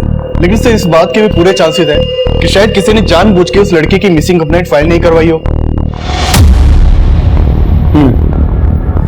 एक कोशिश और करके देखते हैं। उस लड़की के सामने इन 257 गांव और कस्बों का नाम लेकर एक बार फिर से पूछताछ करते हैं। हो सकता है उसे अपने गांव का नाम याद आ जाए। Right sir. आप यही सोच रहे हैं ना कि आप घर कब जाएंगी, घर वालों से कब मिलेंगी, है ना? देखिए आपके इंतजार का समय अब खत्म हो गया। हम एक ऐसी जादू की झड़ी घुमाएंगे कि आपको सब याद आ जाएगा, लेकिन आपको हमारी मदद करनी पड़ेगी। आपको याद करने की कोशिश करनी पड़ेगी। अकबरपुर में तुम्हारा घर है? मुस्तफा बाबा असं है 12 मुंह बंगे बारका गांव। पुलिस की ये कोशिश अंधेरे में तीर चलाने से कम नहीं थी, पर क्या ये कोशिश वाकई रंग लाने वाली थी? किशनगंज, गुरसाईगंज। गुरसाईगंज तुम्हारा गांव है, वही तुम्हारा घर है? गुरसाईगंज। सर गुरुसाहिबगंज को वहां के लोकल लोग गुरुसाहिबगंज प्रोनाउंस करते हैं। अगर उसने इस नाम को रिकॉग्नाइज किया है तो हो सकता है वो लड़की गुरुसाहिबगंज गांव की। नहीं सर, वो गांव नहीं है। गुरुसाहिबगंज कन्नौज का एक बड़ा कस्बा है जो गुरुसाहिबगंज थाना क्षेत्र में आता है। अरविंद, गुरुसाहिबगंज चलने की तैयारी करो। Okay sir.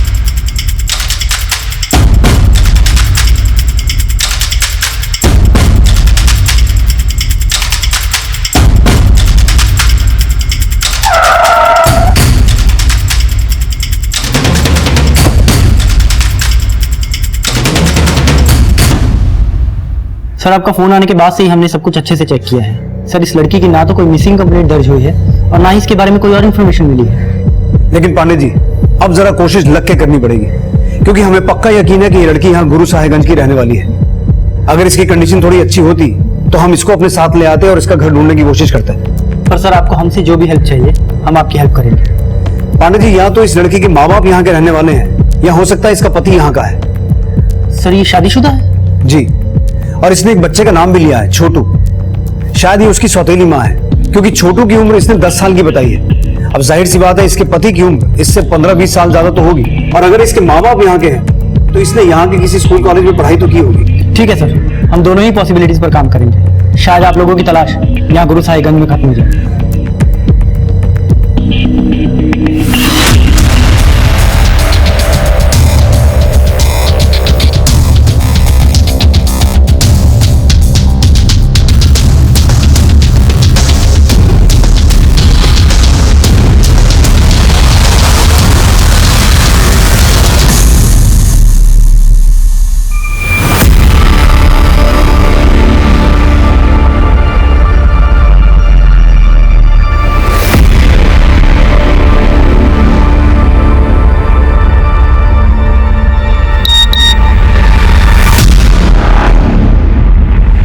आरती सिंह। गुड जॉब पांडे जी, तो आखिर आपने पता लगा ही लिया कि उस लड़की का नाम आरती सिंह है। आरती नाम है आपका? ओम प्रकाश सिंह और ज्योति सिंह की बेटी आरती गुरसाहिबगंज गंधर्व महाविद्यालय की बीए की सेकेंड ईयर स्टूडेंट।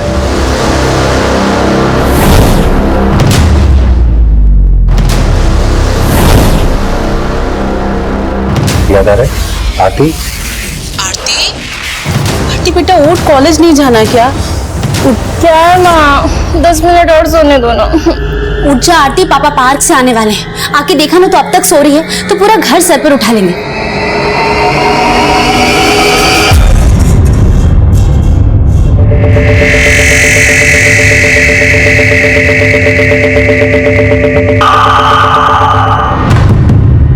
ज्योति, तुम्हारी पूजा अभी तक खत्म नहीं हुई? चलो चाय बना के लाओ।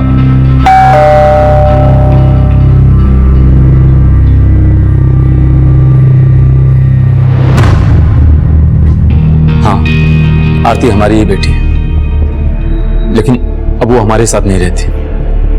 क्यों?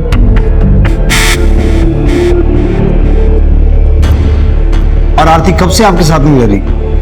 लेकिन आप उसके बारे में इतना क्यों पूछ रहे हैं? पहले आप ये बताइए कि आपकी बेटी पिछले 4 महीने से कॉलेज क्यों नहीं गई है? और आप जानते हैं कि इस वक्त वो कहां है? क्या हुआ? बताने में इतनी तकलीफ क्यों हो रही है?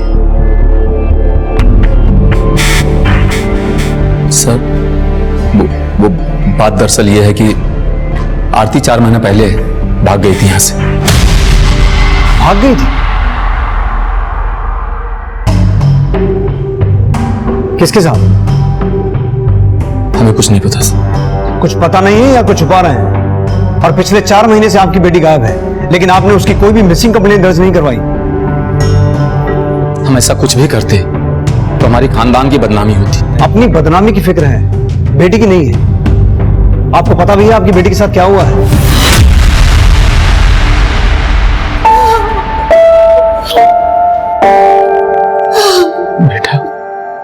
हमसे गलती हो गई, हमें माफ कर दो।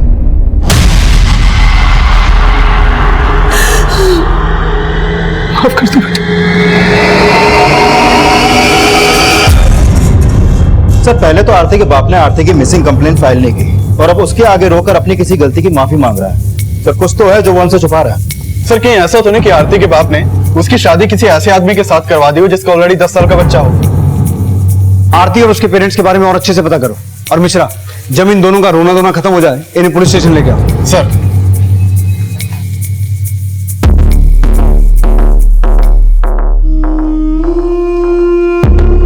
अरे हमारे पति तो रोज कहते हैं कि हमसे शादी करके पछता रहे हैं। हमारे बेटे को भी ऐसा बना दिया कि हमसे ही बगावत करता है। चीनू, हम बाद में कॉल करते हैं। कहाँ जा रहा है? बाथरूम नहीं जा रहे हैं। तू कहाँ जा रहा है? खेलने। हमसे पूछा तूने? नहीं। कहीं खेलने मिलने नहीं जाना है? चलो अपना होमवर्क खत्म करो पहले।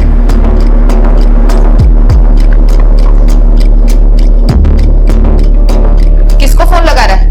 हेलो पापा, मम्मी ने मुझे फिर से मारा। सर, आप बेकार में शक कर रहे हैं। हम तो सिर्फ अपनी इज्जत की खातिर आरती के भागने के बाद रिपोर्ट नहीं करा है। लेकिन सर, अब हमें अपनी गलती का आभास हो रहा है। कहीं आपकी गलती ये तो नहीं थी कि आपने अपनी बेटी की शादी ऐसे आदमी से करवाई जो ऑलरेडी शादीशुदा था? ये आप क्या कह रहे हैं सर? हमने ऐसा कुछ भी नहीं किया था। तो फिर आरती ये क्यों बोल रही है कि उसका 10 साल का बेटा है? क्या? अब ज्यादा ड्रामा मत करो, नहीं तो मैं अपने तरीके से सच बुलवाऊंगा। सर, हमें इसके बारे में कुछ भी नहीं पता। वो भागने के बाद कहाँ गई ये भी हम नहीं जानते। करीब 4 महीने पहले हम सुबह आरती को जगाने के लिए उसके कमरे में गए। आरती,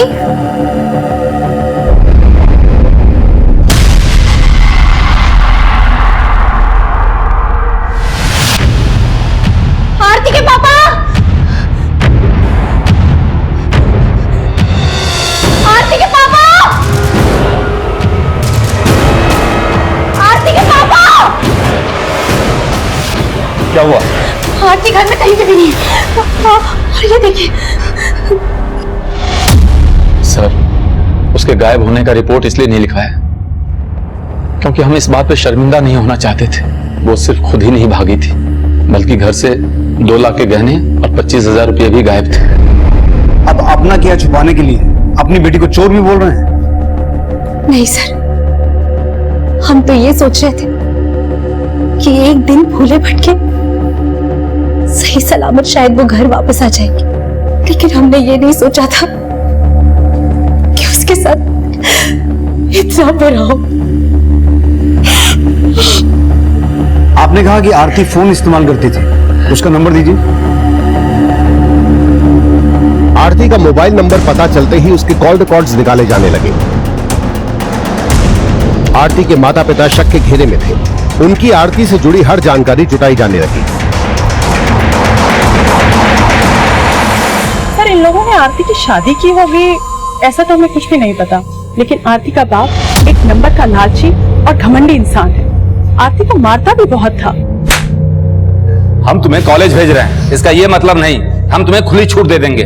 आज इतनी लेट क्यों आई? बोल। आरती, क्या कर रही है तू? कुछ नहीं। बता ना। अरे बता। तू तो यहाँ पढ़ नहीं रही है, भजन कर रही है। क्या काजल, तुम भी हमारा मजाक उड़ा रही हो? मजाक तो अपना तुम खुद उड़वाती हो। 5.25 फीट की हाइट और ये 3 फीट की चोटी, ऊपर से माथे पे चंदन का टीका। खुद को बदलती क्यों नहीं? क्या करें, हमारी किस्मतें कुछ ऐसी है, जो पापा कहते हैं वही करना पड़ता है। कल आप हमसे मिलने आ रहे हैं ना? सोचेंगे। पर आपने तो कहा था कि आप भी हमसे मिलना चाहते हैं। अभी हम सच में बहुत बिजी हैं, हम आपसे बाद में बात करते हैं। Please bye.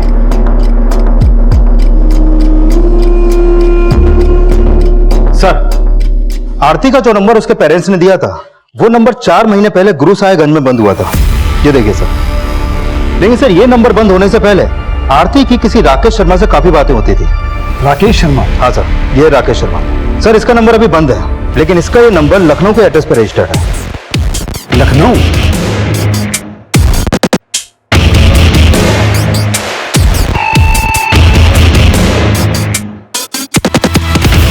बात है चीनू, पढ़ाई पर ध्यान दे रहे हो? कोई पढ़ाई वढ़ाई पे ध्यान नहीं है इसका। इतना लाड करेंगे तो भविष्य खराब हो जाएगा। खुद को देखो जरा, जीना आराम कर रखा है तुमने। राकेश शर्मा, जी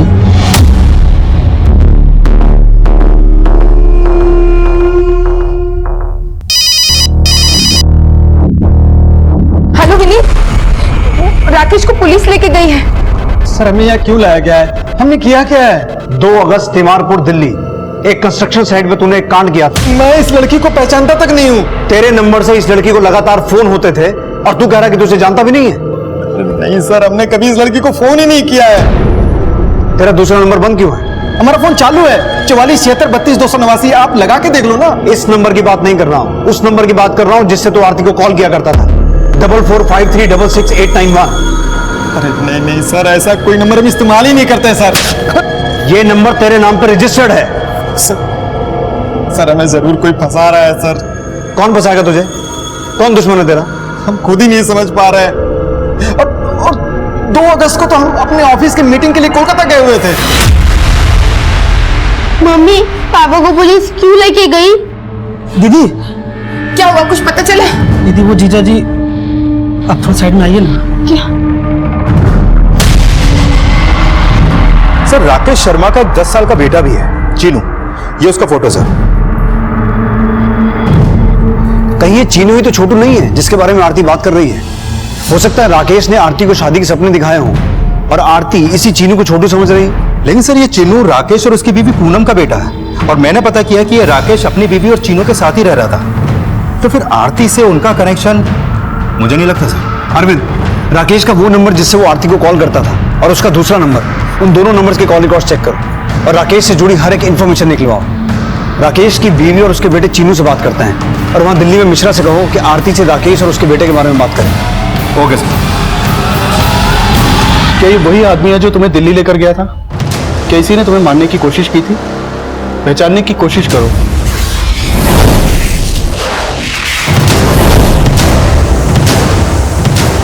इसका नाम राकेश है।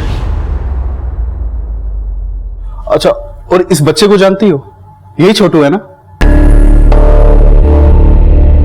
आरती ने जिस 10 वर्षीय छोटू को अपना बेटा बोला था, उसके चीनू होने का कोई प्रमाण नहीं था, और राकेश से जुड़ी जानकारियां इस केस को और उलझाने वाली थी। इस एड्रेस को कंफर्म करो। सर राकेश 1 से 5 अगस्त के बीच अपने ऑफिस के काम से कोलकाता में ही था। मैंने उसकी एलिबाई भी चेक की। लेकिन राकेश के फोन से आरती को फोन तो होते थे। सर राकेश ने जो नंबर हमें दिया था वो 1 से 5 अगस्त के बीच कोलकाता में ही एक्टिव था। ये देखिए सर। और राकेश का जो नंबर हमें आरती के कॉल रिकॉर्ड में मिला वो 1 और 2 अगस्त को बंद था। अगर राकेश कोलकाता में था तो हो सकता है उसने किसी और से आरती को मरवाने की कोशिश की हो।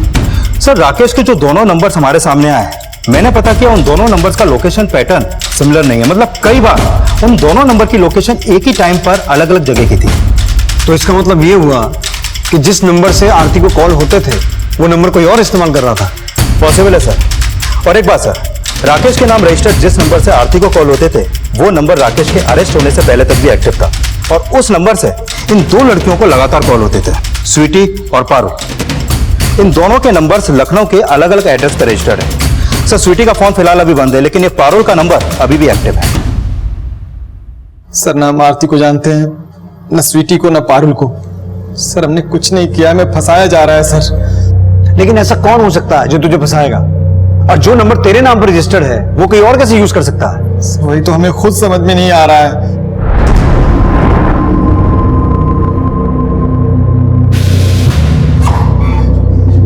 अरविंद, फिलहाल इस राकेश को जाने दो, लेकिन इसकी हर एक्टिविटी में नजर रखना। अगर ये झूठ बोल रहा है तो सामने आ जाएगा, और इसके दोनों नंबर्स जिन जिन लोकेशंस पर एक्टिव रहते थे उन सभी लोकेशंस को ट्रैक डाउन करो।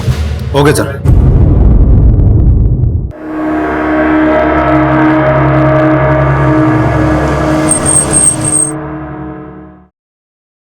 स्वीटी यहीं रहती है? हाँ सर, पारुल मेरी बेटी है, लेकिन बात क्या है? हमें पारुल से मिलना है। कहाँ है वो? सर स्वीटी 3 दिन से गायब है। वो घर से गहने और पैसे लेके किसी लड़के के साथ भाग गई है। और 1 मिनट सर।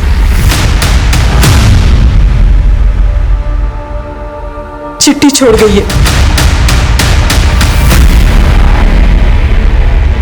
हाँ सर, हमें उस नंबर से कॉल तो आते थे, बट कोई राकेश शर्मा नहीं, सोनू नाम का बच्चा हमसे बात करता था। सोनू? हाँ सर, एक बार उसने हमें गलती से फोन किया था, हमने कहा कि रॉन्ग नंबर है, बट फिर उसके बाद वो मुझसे जिद करने लग गया कि आप प्लीज मेरी दीदी बन के मुझसे बात करिए। तो मुझे भी लगा छोटा बच्चा है, ठीक है तो मैं बात कर लेती हूँ। तो मैंने सिर्फ 4-5 बार उससे बात करी, बट उसके बाद फिर वो मुझसे मिलने के लिए जिद करने लग गया। तब मुझे कुछ गड़बड़ लगी, उसके फोन कॉल्स भी बढ़ गए, तो फिर मैंने उसको फिर ब्लॉक कर दिया।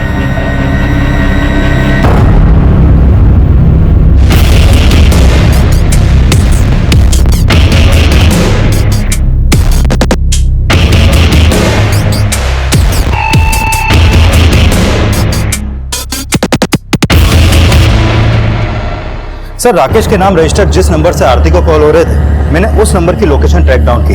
सर, वो नंबर ज्यादातर लखनऊ के इंदु नगर में एक्टिव रहा है, जहाँ पे राकेश के बेटे चीनू का स्कूल है। और एक्सक्यूज मी सर। हाँ बोलो। ठीक है, तुम उनका पीछा करो और देखो कहाँ जा रहे हैं। सर, अभी अभी राकेश अपने बेटे चीनू के साथ घर से कहीं निकला है, हमारी टीम उनका पीछा कर रही है। अरविंद, हो सकता है राकेश ही अपने बेटे से फोन करवा के उन लड़कियों को फंसवाता हो। चीनू ने अपना नाम सोनू बता के पारुल से बात की और आरती के लिए वो छोटू बना। हो सकता है चीनू ही छोटू है। पारुल ने बताया था कि वो बच्चा उससे मिलना चाहता था, लेकिन पारुल ने उसका नंबर ब्लॉक कर दिया था। हो सकता है आरती उसकी बातों में आ गई हो और वो मिलने चली गई हो और उसके साथ वो सब कुछ हो गया। सर, स्वीटी भी 3 दिन से गायब है, मतलब वो चीनू का कहने पर ही उससे मिलने गई होगी। और वो 3 दिन पहले अपने घर से गहने और पैसे लेकर गई थी, और 4 महीने पहले आरती भी अपने घर से गहने और पैसे लेकर भागी थी। सर, आखिर इस बच्चे ने ऐसा क्या कहा होगा जो ये दोनों लड़कियां अपने घर से इतना सारा पैसा और गहने लेकर भागी? अभी तो राकेश ही बताएगा।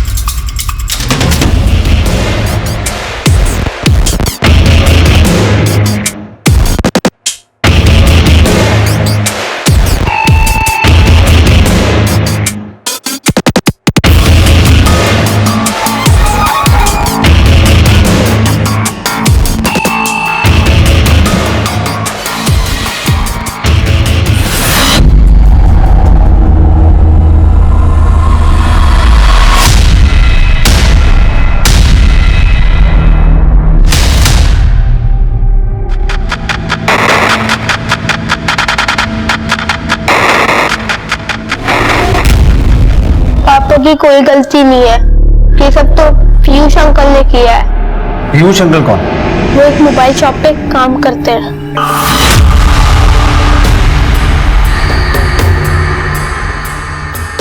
साहब, पीयूष हमारे यहाँ सेल्स बॉय था।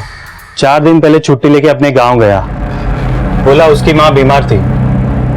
कौन सा गाँव है उसका? मैंने एक दिन पापा से मोबाइल मांगा था, लेकिन उन्होंने नहीं दिया, तो मैंने पापा के पर्स से पैसे चोरी किए और पीयूष भाई की दुकान से आके मोबाइल लिया। भैया, मुझे 3000 में कोई अच्छा एंड्रॉइड मोबाइल चाहिए। बेटा, 3000 रुपए में एंड्रॉइड फोन नहीं आता है। अब तुमको एक पुराना फोन दे सकता हूँ मैं, लेना? चलेगा तो। लेकिन फोन के साथ साथ सिम कार्ड भी लेना पड़ता है, वो कैसे लोगे? उसके लिए मैं मेरे पापा का आधार कार्ड लाया हूँ। उन्होंने हमें सिम और मोबाइल दिया और कहा अगर हम उनके लिए इन लड़कियों से बात करेंगे तो वो हमारे पापा को नहीं कहेंगे। तो वो हमें नंबर देते गए और हम उनसे बात करते गए। आरती दीदी, क्या आप हमारी दीदी बनोगी? हमारी कोई दीदी नहीं है। भाई तो कोई हमारा भी नहीं है छोटू, लेकिन आप हमें दीदी की बनाना चाहते हैं? इसलिए क्योंकि आप बहुत अच्छी बातें करते हैं। तो आरती तुम्हें छोटू समझकर तुमसे बात करती थी और वो तुम्हें अपना छोटा भाई भी समझती थी। और पीयूष भैया हमारे बड़े भैया बन के उनसे बात करते थे। क्या बात करते थे? पता नहीं, लेकिन इतना पता है वो रात को मोबाइल लेके जाते थे और सुबह लौटा देते थे। तो ये पीयूष स्वीटी और पारुल से भी बात करता था? नहीं, वो पारुल दीदी से बात नहीं करते थे, इसलिए क्योंकि पारुल दीदी को मेरा फोन करना अच्छा नहीं लगता था। लेकिन वो स्वीटी दीदी से बात करते थे और जब आप पापा को लेके गए तो वो सब मैंने पीयूष भैया को बताया। क्या? तू ऐसा कर, तू वो फोन फेंक दे और बेटा किसी को कुछ बोलना मत, ठीक है? हाँ। लेकिन ये सब तो मैंने पापा को बताया था। सर, हमने आपको इसलिए नहीं बताया क्योंकि ये सब कुछ चीनू की गलती से हुआ था। हमें डर था कि आप लोग चीनू को परेशान करेंगे।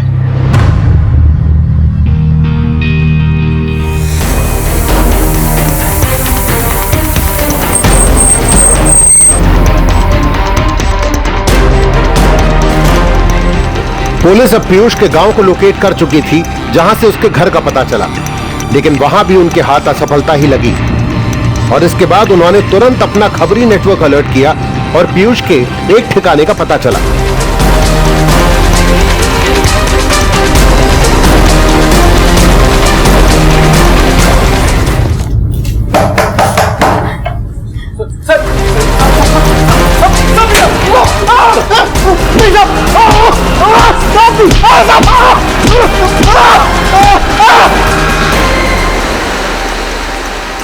तुम बहुत अच्छा हो छोटू, तुमसे बातें करके हमें अच्छा लगता है। ऐसे लगता है हमारा भी कोई है जिससे हम अपनी सारी बातें कर सकते हैं। दीदी, क्या आप मेरे भैया से बात करोगी? भैया से? मैंने उनको आपके बारे में सब कुछ बता दिया है।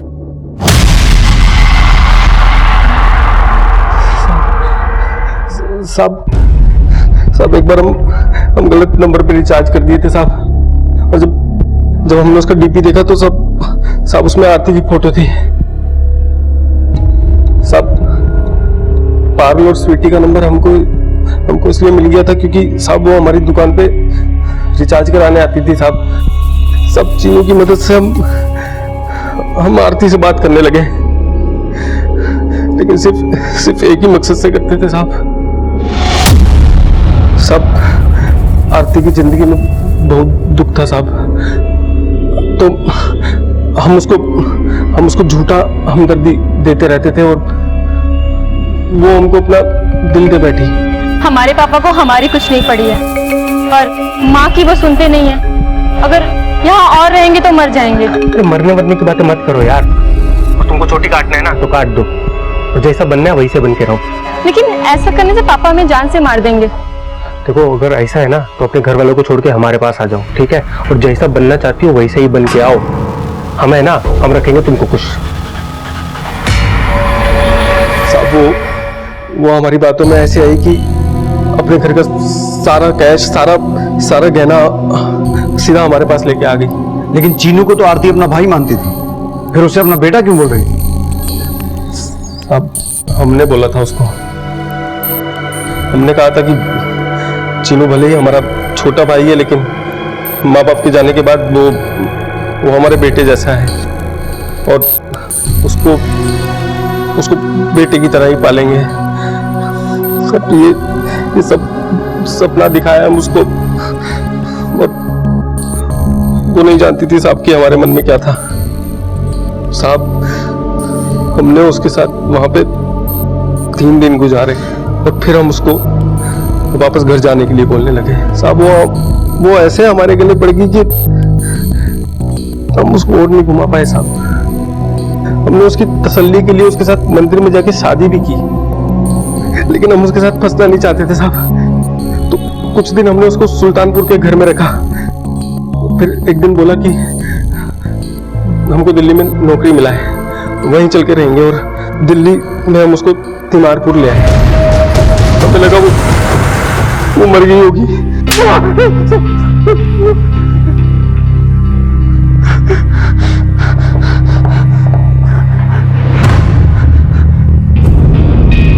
पीयूष ने अपना अपराध छिपाने के लिए आरती को मारने की कोशिश तो की, लेकिन अपराधी चाहे जितना भी चालाक हो, उसका किया एक ना एक दिन सामने जरूर आता है। लेकिन आरती के साथ जो कुछ भी हुआ, उसके दोषी उसके माता पिता भी हैं, जिनकी गैर जिम्मेदाराना परवरिश की वजह से ही आरती ने पीयूष पे भरोसा करने की भूल की। आरती को अब हॉस्पिटल से छुट्टी दे दी गई है और उसके इलाज का खर्चा हॉस्पिटल ने खुद उठाने का निर्णय लिया है, जो बेहद ही सराहनीय है। लेकिन आरती का पहले जैसा नॉर्मल हो पाना अब भी चुनौतीपूर्ण है। इस तरह के और भी एपिसोड देखने के लिए हमारे चैनल को सब्सक्राइब करें और बेल आइकन दबाना ना